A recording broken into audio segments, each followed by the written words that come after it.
Hi everyone, Jon Mitchell here, Mayor of New Bedford, and this is another installment of the Mayor's Weekly Update. So three things.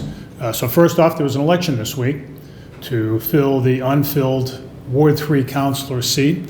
The winner was Shawn Oliver, and I want to congratulate him, and I look forward to working with him on matters having to do with Ward 3 and the rest of the city. I know it was a hard-fought race, and I appreciate the work that he and all the other candidates put in into their campaigns, and so I look forward to working with him.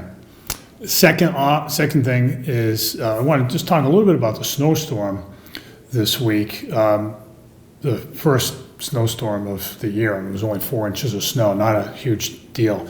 There were parking bans that were imposed in some of the surrounding towns. We didn't impose one here, and so a couple of people asked, well, how come?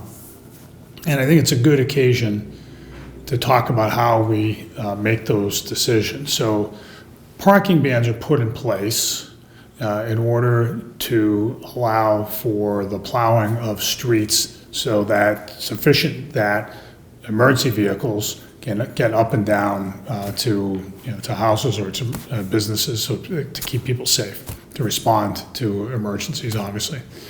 And we put them in place really under two sets of, when two criteria are satisfied. One, it's a lot of snow, and secondly, that the snow is going to stick around for a while. And we don't undertake this lightly, the decision lightly, because, and we don't just do it for any old snowstorm, because people get ticketed, they get towed, and they're generally inconvenienced to have to move their cars. So in the case of yesterday's storm, it was only about 4 inches of snow, not a ton of snow, not all that much. But more significantly, the forecast called for a rapid warming after the snow stopped. And as we saw, it started raining and the snow started melting, and it all pretty much went away very quickly. And so it didn't make sense to inconvenience people by imposing a parking ban that would have required them to move their cars and would have resulted in a whole lot of ticketing and towing. The converse is true too. When we do a ban, we mean it, and we need people to comply with it, but just know that there's got to be a good reason for it. And with every snowstorm, we get a lot of information, several different forecasts, and we analyze the situation really closely so that we're operating in the city's best interest. That's the bottom line. The last thing I just want to say is that we're moving forward with construction, the process to construct a new elementary school in the north end. As we've seen, we've built some schools in the south end that are in the process of rebuilding.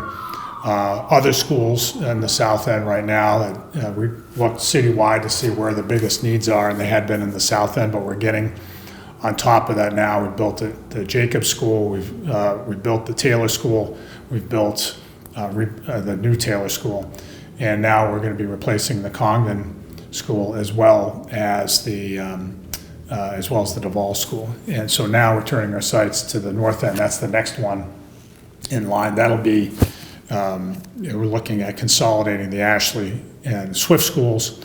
How long that process takes remains to be seen. We go to the state and apply for funding, and that's what the school committee and city council both are doing right now. The state reimburses us up to 80% of the value of the total cost of the project. It's usually not quite that high for a number of reasons that I won't get into, but the bottom line is that we're pushing forward on this. We didn't get approval from the state last time. We're trying again. We're getting back at it, and hopefully this time we'll get approval for that funding so we can move forward on a new school to replace those two schools, which are both over 100 years old.